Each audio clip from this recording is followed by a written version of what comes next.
ಚಾನಲ್ನಲ್ಲಿ welcome. So guys, ಇವತ್ತಿನ video ಬಂದು ಕ್ಯಾಂಡಲ್ ವ್ಯಾಕ್ಸ್ ರೀಡಿಂಗ್ ಇರುತ್ತೆ.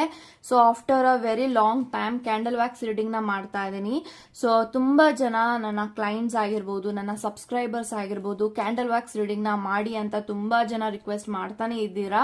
ಸೊ ತುಂಬಾ ತಿಂಗಳುಗಳಿಂದನೇ ನಂಗೆ ಈ ವಿಡಿಯೋ ಮಾಡೋಕ್ಕೆ ಎಂಡ್ ಮಾಡಿದ್ಮೇಲೆ ಇಂದನೂ ಕೂಡ ತುಂಬಾ ಜನ ಈ ಒಂದು ವಿಡಿಯೋ ರಿಕ್ವೆಸ್ಟ್ ಮಾಡಿದ್ರ ಕ್ಯಾಂಡಲ್ ವ್ಯಾಕ್ಸ್ದು. So finally this video is out ಅಂತ ಹೇಳ್ತಾ, ಸೊ ಈ ಒಂದು ಕಾನ್ಸೆಪ್ಟ್ ಯಾರಿಗೆ ರೆಸನೇಟ್ ಆಗತ್ತೆ ಅಂದ್ರೆ, ಯಾರೆಲ್ಲ ಸಪರೇಷನ್ ಅಲ್ಲಿ ಇದ್ದೀರಾ, ಬ್ರೇಕಪ್ ಸಿಚುಯೇಷನ್ ಅಲ್ಲಿ ಇದ್ದೀರಾ, ಲಾಂಗ್ ಡಿಸ್ಟೆನ್ಸ್ ಅಲ್ಲಿ ಇದ್ದೀರಾ, ಈಗ ಆಲ್ರೆಡಿ ನಿಮ್ಮ ಪಾರ್ಟ್ನರ್ ನಿಮ್ಮನ್ನ ಬಿಟ್ಟು ದೂರ ಆಗಿದ್ದಾರೆ ಅಂತ ಹೇಳೋರು ಈ ಒಂದು ವಿಡಿಯೋನ ನೋಡ್ಕೊಳ್ಳಿ.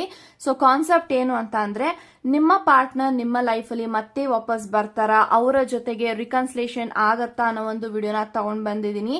ಸೊ ವಿಡಿಯೋನ ಸ್ಟಾರ್ಟ್ ಮಾಡಕ್ಕಿಂತ ಮುಂಚೆ ನನ್ನ ಚಾನಲ್ಗೆ ಇನ್ನೂ ಯಾರು ಸಬ್ಸ್ಕ್ರೈಬ್ ಮಾಡ್ಕೊಂಡಿಲ್ಲ, ಗೈಸ್ ಪ್ಲೀಸ್ ಸಬ್ಸ್ಕ್ರೈಬ್ ಮಾಡ್ಕೊಳ್ಳಿ ಅಂತ ಹೇಳ್ತಾ, so let's start the video.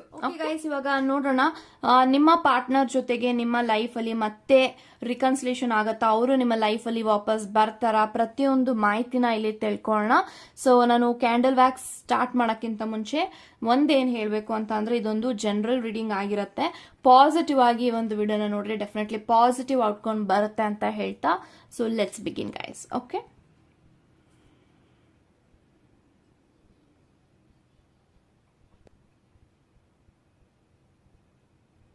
Okay.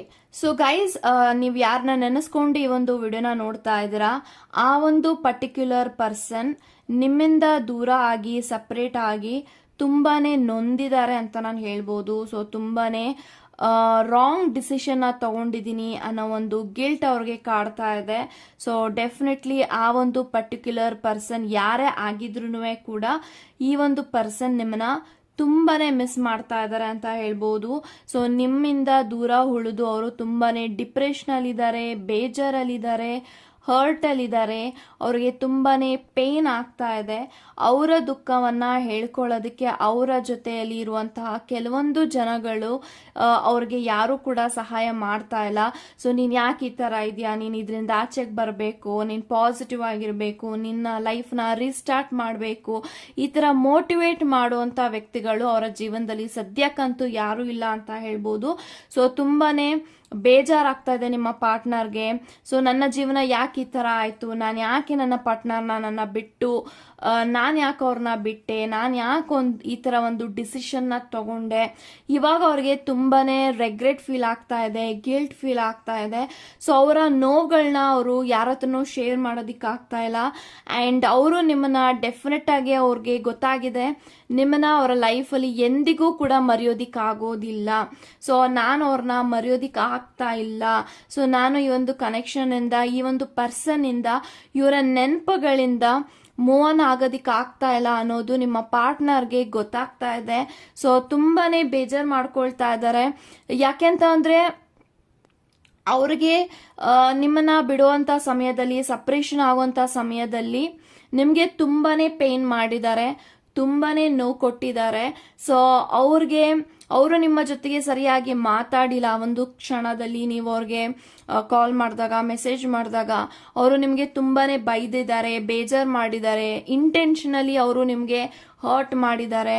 ಇವಾಗ ಅದೆಲ್ಲ ನೆನ್ಸ್ಕೊಂಡಾಗ ಎಷ್ಟು ಚೀಪ್ ಆಗಿ ಆ ಒಂದು ವ್ಯಕ್ತಿಯ ಜೊತೆಗೆ ನಾನು ನಡ್ಕೊಂಡಿದ್ದೀನಿ, ಈ ತರ ಎಲ್ಲ ನಾನು ನಡ್ಕೊಳ್ಳೋಕೆ ನನಗೆ ಹೇಗೆ ಆ ತರ ಮನ್ಸ್ ಬಂತು, ಹೇಗೆ ನನ್ನ ಬುದ್ಧಿ, ನನ್ನ ಮನಸ್ಥಿತಿ ಇಷ್ಟು ವಿಕೃತವಾಗಿದೆಯಾ, ಈ ತರದೆಲ್ಲ ಅವ್ರಿಗೆ ಅವರು ಪ್ರಶ್ನೆನ ಹಾಕೊಳ್ತಾ ಇದ್ದಾರೆ.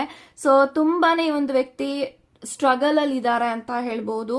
ಸೊ ಎಷ್ಟು ಮಟ್ಟಿಗೆ ಒಂದು ವ್ಯಕ್ತಿಗೆ ಸ್ಟ್ರಗಲ್ ಇದೆ ಅಂತ ಅಂದ್ರೆ, ಅವರು ಯಾರ ಹತ್ರನೂ ಕೂಡ ಹೇಳ್ಕೊಳ್ಳೋದಿಕ್ ಆಗ್ತಾ ಇಲ್ಲ. ಅವರ ದುಃಖ ಆಗ್ಲಿ, ಅವರ ಲೈಫ್ ಅಲ್ಲಿ, ಅವರ ಮನ್ಸಿನಲ್ಲಿ ಏನ್ ನಡೀತಾ ಇದೆ, ಅವ್ರಿಗೆ ಒಂದು ಕ್ಷಣದಲ್ಲಿ ಏನ್ ಬೇಕು, ಏನು ಕೂಡ ಯಾರ ಹತ್ರನೂ ಹೇಳ್ಕೊಳ್ಳುವಂತ ಪರಿಸ್ಥಿತಿ ಆ ಒಂದು ವ್ಯಕ್ತಿಗೆ ಬರ್ತಾ ಇಲ್ಲ. ಅಂದ್ರೆ ಅವ್ರ ಮನ್ಸು ಅವ್ರಿಗೆ ಅವ್ರ ಹಿಡಿತದಲ್ಲಿಲ್ಲ, ಕಂಟ್ರೋಲ್ ಅಲ್ಲಿ ಇಲ್ಲ.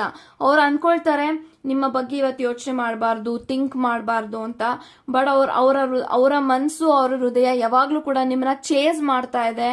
ಅಂಡ್ ತುಂಬಾನೇ ಈ ಒಂದು ವ್ಯಕ್ತಿ ಯಾವ ತರ ಆಗೋಗ್ಬಿಟ್ಟಿದ್ದಾರೆ ಅಂತಂದ್ರೆ, ಅವರ ಲೈಫಲ್ಲಿ ಬದುಕಿದ್ರೆ ಸತ್ರೆ ನಿಮ್ಮ ಜೊತೆನೆ ಆಗ್ಬೇಕು, ಈ ತರ ಅವರ ಮನಸ್ಥಿತಿ ಬರ್ತಾ ಇದೆ.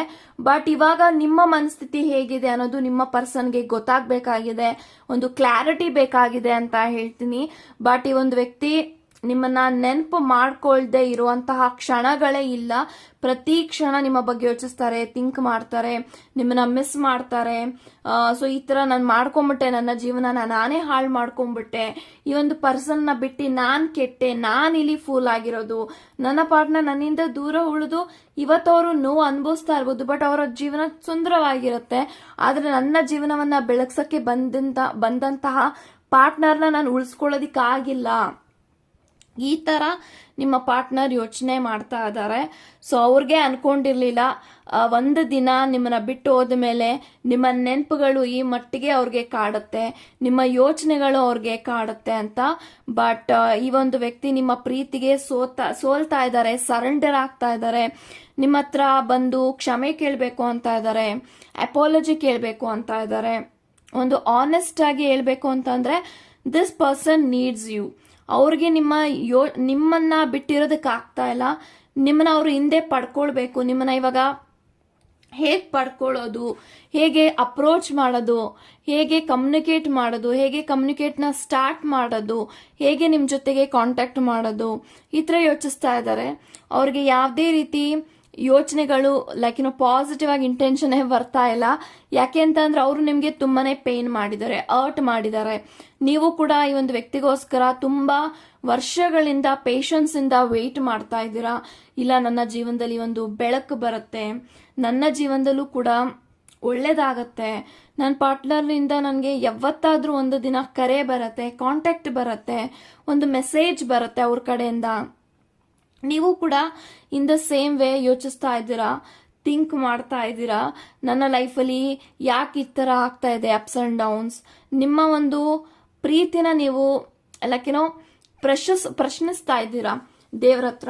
ಲೈಕ್ ಯಾಕೆ ದೇವ್ರೆ ನನಗೆ ಈ ಥರ ಕಷ್ಟ ಕೊಡ್ತಾ ಇದೆಯಾ, ಯಾಕೆ ನನ್ನ ಪ್ರೀತಿನ ಇಷ್ಟು ಪರೀಕ್ಷೆ ಮಾಡ್ತಾ ಇದೆಯಾ, ಆ ಒಂದು ವ್ಯಕ್ತಿ ನನ್ನ ಜೀವನದಲ್ಲಿ ಎಷ್ಟು ಇಂಪಾರ್ಟೆಂಟ್, ಆ ಒಂದು ಪ್ರೀತಿನ ನೀನ್ ಯಾಕೆ ನನಗೆ ಮರಳಿ ಕೊಡ್ತಾ ಇಲ್ಲ, ಈ ತರ ನೀವು ದೂಷಿಸ್ತಾ ಇದ್ರ, ನಿಮ್ಮನ್ನ ನೀವು ದೂಷಿಸ್ಕೊಳ್ತಾ ಇದ್ರ. ನಾನೇನ್ ತಪ್ಪು ಮಾಡಿದೀನಿ, ನನ್ನ ಪಾರ್ಟ್ನರ್ ನನ್ನನ್ನ ಯಾಕೆ ಬಿಟ್ಟು ಹೋದ್ರು, ನನ್ನನ್ನ ಯಾಕೆ ರಿಜೆಕ್ಟ್ ಮಾಡಿದ್ರು, ನನ್ನಿಂದ ಯಾಕೆ ಸಪ್ರೇಟ್ ಆದ್ರು, ಅವ್ರು ಮಾಡಿರೋ ಎಲ್ಲಾ ತಪ್ಪುಗಳಿಗೆ ನೀವು ಬ್ಲೇಮ್ಸ್ನ ಹಾಕೊಳ್ತಾ ಇದ್ರ. ನಾನೇ ಏನೋ ತಪ್ಪು ಮಾಡಿದೀನೇನೋ, ನಾನೇ ಏನೋ ತಪ್ಪು ಮಾಡಿ ಅವರು ನನ್ನ ಬಿಟ್ಟೋಗ ಹಾಗಾಗಿದ್ಯೇನೋ, ಈ ತರ ನೀವು ಯೋಚಿಸ್ತಾ ಇದ್ರ. ಬಟ್ ಅಬ್ಸಲ್ಯೂಟ್ಲಿ ನಿಮ್ಮ ಲೈಫಲ್ಲಿ ಈ ಒಂದು ಸಪ್ರೇಷನ್ ನಡಿಬೇಕಾಗಿತ್ತು. ಸಪ್ರೇಷನ್ ಆಗಿರೋದ್ರಿಂದ ನಿಮ್ಮ ಪಾರ್ಟ್ನರ್ ಒಂದು ಲೆಸನ್ನ ಕಲ್ತಿದ್ದಾರೆ, ಒಂದು ಪಾಠವನ್ನ ಕಲ್ತಿದ್ದಾರೆ. ಅವರ ಜೀವನದಲ್ಲಿ ಎಲ್ಲನೂ ಕೂಡ ಒಳ್ಳೇದಾಗ್ತಾ ಇದೆ. ಅಂಡ್ ಡೆಫಿನೆಟ್ಲಿ ನೀವೇನ್ ಮ್ಯಾನಿಫೆಸ್ಟೇಷನ್ ಮಾಡ್ತಾ ಇದ್ದೀರಾ ಅಟ್ ದಿಸ್ ಮೊಮೆಂಟ್, ನಿಮ್ಮ ಪಾರ್ಟ್ನರ್ ಕಡೆಯಿಂದ ನಿಮಗೇನ್ ಸಿಗಬೇಕಾಗಿದೆ, ನಿಮ್ಮ ಪಾರ್ಟ್ನರ್ ಕಡೆಯಿಂದ ಅದು ಸಿಕ್ಕೇ ಸಿಗುತ್ತೆ ಅಟ್ ದ ರೈಟ್ ಟೈಮ್. ಒಂದು ಡಿವೈನ್ ಟೈಮಿಂಗ್ ಇದೆ, ಒಂದು ಡಿವೈನ್ ಬ್ಲೆಸ್ಸಿಂಗ್ಸ್ ಇದೆ, ಒಂದು ಡಿವೈನ್ ಪ್ರೊಟೆಕ್ಷನ್ ಇದೆ ನಿಮ್ಮ ಸಂಬಂಧಕ್ಕೆ. ಡೆಫಿನೆಟ್ಲಿ ದೇವರ ಅನುಗ್ರಹ ಅಂತೂ ಇದ್ದೇ ಇದೆ, ದೇವರ ಆಶೀರ್ವಾದ ಅಂತೂ ಇದ್ದೇ ಇದೆ. ನಿಮಗೆ ಆ ಒಂದು ಭಗವಂತ ಏನ್ ಕೊಡಬೇಕೋ ಒಂದು ಡಿವೈನ್ ಟೈಮಿಂಗ್ ಅಲ್ಲಿ ಕೊಡ್ತಾನೆ. So definitely this person will come back to you. Reconciliation ಆಗ್ಬೇಕು ಅಂತ ಅವರ ಮನ್ಸಿನಲ್ಲೂ ಇದೆ, ಬಟ್ ಅದಕ್ಕೆ ದಾರಿ ಸಿಗ್ತಾ ಇಲ್ಲ, ತುಂಬಾನೇ ಬ್ಲ್ಯಾಂಕ್ ಆಗ್ತಾ ಇದ್ದಾರೆ. ಅಯ್ಯೋ ನನ್ನ ಪಾರ್ಟ್ನರ್ ಯಾಕೆ ನಾನು ಈ ತರ ಒಂದು ಡಿಸಿಷನ್ ತಗೊಂಡು ಅವ್ರಿಗೆ ಹರ್ಟ್ ಮಾಡಿದೆ, ಅಟ್ಲೀಸ್ಟ್ ಒಂದು ಫ್ರೆಂಡ್ ಆಗಾದ್ರೂ ಇರು ಅಂತ ಹೇಳ್ಬೋದಿತ್ತಲ್ವಾ, ಈ ತರ ಅವ್ರಿಗೆ ಯೋಚನೆ ಬರ್ತಾ ಇದೆ. ಬಟ್ ಡೋಂಟ್ ನೋ, ಅವ್ರಿಗೆ ಭರವಸೆ ಅಂತೂ ಇಲ್ಲ, ಹೋಪ್ ಅಂತೂ ಇಲ್ಲ, ನಂಬಿಕೆ ಅಂತೂ ಇಲ್ಲ. ಅವ್ರನ್ನ ನೀವು ಸ್ವೀಕರಿಸ್ತೀರಾ, ಒಂದು ದಿನ ನಾವು ಒಟ್ಟಿಗೆ ಒಂದಾಗ್ತೀವಿ, ಈ ತರ ಅವ್ರಿಗೆ ಹೋಪ್ಸೆ ಇಲ್ಲ, ಭರವಸೆ ಇಲ್ಲ. ಯಾಕಂತಂದ್ರೆ ಅವರು ನಿಮ್ಗೆ ಅಷ್ಟು ನೋವು ಮಾಡಿದ್ದಾರೆ, ನೀವು ಅವರಿಂದ ತುಂಬಾನೇ ಪೇನ್ ಅನುಭವಿಸಿದ್ದೀರಾ, ಅಷ್ಟು ಕಷ್ಟ ಕೊಟ್ಟಿದ್ದಾರೆ ನಿಮ್ಗೆ, ಅಷ್ಟು ಅವಮಾನ ಮಾಡಿದ್ದಾರೆ, ಅಷ್ಟು ಅವಮಾನಗಳನ್ನ ನೀವು ಸಹಿಸ್ಕೊಂಡಿದ್ದೀರಾ. ಅಂಡ್ ಅವ್ರನ್ನ ನೀವು ಮನ್ಸಾರಿ ಪ್ರೀತಿ ಮಾಡಿದ್ದೀರಾ, ಮನ್ಸಾರಿ ನೀವು ಅವ್ರನ್ನ ಅಕ್ಸೆಪ್ಟ್ ಮಾಡಿದ್ದೀರಾ. ಅವರಲ್ಲಿ ಎಷ್ಟೋ ಒಂದು ಬ್ಯಾಡ್ ನೆಗೆಟಿವಿಟಿ ಎಲ್ಲಾನು ಇದೆ, ಬಟ್ ಅದೆಲ್ಲಾನು ಕೂಡ ನೀವು ಅಕ್ಸೆಪ್ಟ್ ಮಾಡಿದ್ದೀರಾ. ಅಂಡ್ ಡೆಫಿನೆಟ್ಲಿ ಅವರ ಒಂದು ಕ್ಯಾರೆಕ್ಟರ್ನ, ಅವರ ಒಂದು ಬಿಹೇವಿಯರ್ನ ಅವರು ಕೂಡ ಬದಲಾಯಿಸ್ಕೊಳ್ತಾ ಇದ್ದಾರೆ. ನಾನು ಹಿಂಗಿರಬಾರ್ದು, ನಾನು ಕೂಡ ನನ್ನ ಒಂದು ಬಿಹೇವಿಯರ್ನ, ನನ್ನ ಒಂದು ಲೈಕ್ ಆಟಿಟ್ಯೂಡ್ನ ಬದಲಾಯಿಸ್ಕೊಳ್ಬೇಕು, ನಾನು ಕೂಡ ಒಂದು ಒಳ್ಳೆ ವ್ಯಕ್ತಿ ಆಗಬೇಕು, ಒಂದು ಒಳ್ಳೆ ಹೃದಯಕ್ಕೆ ನಾನು ಒಂದು ಸ್ಪಂದಿಸಬೇಕು, ಒಳ್ಳೆ ಮನ್ಸುಗಳಿಗೆ ನಾನು ಯಾವತ್ತೂ ನೋವು ಮಾಡಬಾರ್ದು. ಸೊ ಒಂದು ವ್ಯಕ್ತಿನ ನಮ್ಮ ಜೀವನದಲ್ಲಿ ಕಳ್ಕೊಂಡಾಗ ಅದ್ರಲ್ಲಿ ಎಷ್ಟು ನಷ್ಟ ಆಗತ್ತೆ, ಎಷ್ಟು ನೋವು ಆಗತ್ತೆ, ಎಷ್ಟು ದುಃಖ ಆಗತ್ತೆ. ಅದೆಲ್ಲ ಕೂಡ ಇವಾಗ ನಿಮ್ಮ ಪಾರ್ಟ್ನರ್ಗೆ ಅವ್ರಿಗೆ ಅರ್ಥ ಆಗ್ತಾ ಇದೆ. ಇಷ್ಟು ದಿನಗಳ ಕಾಲ ನೀವು ಎಷ್ಟು ನೋವು ಅನುಭವಿಸ್ತಾ ಇದ್ದೀರಲ್ವಾ, ಆ ನೋವುಗಳೆಲ್ಲಾನು ಕೂಡ ಇವಾಗ ನಿಮ್ಮ ವ್ಯಕ್ತಿ ಅನುಭವಿಸ್ತಾ ಇದ್ದಾರೆ. ನಿಮ್ಮ ಪಾರ್ಟ್ನರ್ಗೆ ಇವಾಗ ಗೊತ್ತಾಗ್ತಾ ಇದೆ ನಿಮ್ಮ ವ್ಯಾಲ್ಯೂ ಎಂತ ಅಂತ. ನಿಮ್ಮ ಪ್ರೀತಿಗೆ ತುಂಬಾ ಶಕ್ತಿ ಇದೆ, ನಿಮ್ಮ ಪ್ರೀತಿಗೆ ತುಂಬಾನೇ ಏನಂತಾರೆ ಲೈಕ್ ಅಷ್ಟು ಪವರ್ ಇದೆ. ಇದೆಲ್ಲ ಕೂಡ ಇವಾಗ ನಿಮ್ಮ ವ್ಯಕ್ತಿ ನಿಮ್ಮಿಂದ ದೂರ ಉಳಿದು ಇವಾಗ ಅವ್ರಿಗೆ ಅರ್ಥ ಆಗ್ತಾ ಇದೆ. ಸೊ ಡೆಫಿನೆಟ್ಲಿ ಅವ್ರಿಗೆ ತುಂಬಾ ಬಯಸ್ತಾ ಇದ್ದಾರೆ, ನಿಮ್ಮನ್ನ ಮ್ಯಾನಿಫೆಸ್ಟೇಷನ್ ಮಾಡ್ತಾ ಇದ್ದಾರೆ, ಆರ್ಕೆ ಕಟ್ಕೊಳ್ತಾ ಇದ್ದಾರೆ. ನನ್ನ ಲೈಫಲ್ಲಿ ಹೇಗಾದ್ರೂ ಮಾಡಿ ಆ ಒಂದು ಆ ಪರ್ಸನ್ ನನ್ನ ಒಂದು ಮಾಡಿಬಿಡು, ಏನೇ ಆಗಲಿ ನಾನು ಅದನ್ನ ಫೇಸ್ ಮಾಡ್ತೀನಿ, ಒಂದು ಅಪರ್ಚುನಿಟಿ ಕೊಡು, ಒಂದು ಅವಕಾಶ ಕೊಡು, ನನ್ನ ಎಲ್ಲ ತಪ್ಪುಗಳನ್ನ ನಾನು ತಿದ್ಕೊಂಡಿದ್ದೀನಿ, ನನ್ನ ಎಲ್ಲ ತಪ್ಪುಗಳನ್ನ ನಾನು ಅಕ್ಸೆಪ್ಟ್ ಮಾಡಿ ಇವಾಗ ಒಂದು ಒಳ್ಳೆ ವ್ಯಕ್ತಿಯಾಗಿ ಅವರ ಮುಂದೆ ಹೋಗಿ ನಿಂತ್ಕೊಳ್ತಿದ್ದೀನಿ. ಸೊ ನನಗೆ ಸಹಾಯ ಮಾಡು, ಹೆಲ್ಪ್ ಮಾಡು, ಎಲ್ಲಾನು ಕೂಡ ಅವರು ಕೂಡ ಮ್ಯಾನಿಫೆಸ್ಟೇಷನ್ ಮಾಡ್ತಾ ಇದ್ದಾರೆ. ಯಾವಾಗ ರಿಕನ್ಸಿಲೇಷನ್ ಆಗತ್ತೆ ಅಂತ ಅಂದ್ರೆ definitely with in this year, ಈ ಒಂದು ವರ್ಷ ಮುಗಿಯೋದ್ರ ಒಳಗಡೆ 2024 ಮುಗಿಯೋದ್ರ ಒಳಗಡೆ ನಿಮಗೆ ರಿಸಲ್ಟ್ ಸಿಗುತ್ತೆ. ನಿಮ್ಮ ಪಾರ್ಟ್ನರ್ ನಿಮ್ಮ ಲೈಫಲ್ಲಿ ಬರ್ತಾ ಇರೋದನ್ನ ನೀವು ಗಮನಿಸ್ತೀರಾ. ಸೊ ಡೆಫಿನೆಟ್ಲಿ ರಿಕನ್ಸಿಲೇಷನ್ ಆಗತ್ತೆ with in this year. So positive ಆಗಿರಿ, ಭರವಸೆ ಇಟ್ಕೊಳ್ಳಿ. ನೀವು ನಂಬಿದಂತಹ ದೇವರು ನಿಮ್ಮ ಕೈ ಬಿಟ್ಟಿಲ್ಲ ಅಂತ ಹೇಳ್ತಾ, ಗಾಡ್ ಬ್ಲೆಸ್ ಯು ಗೈಸ್.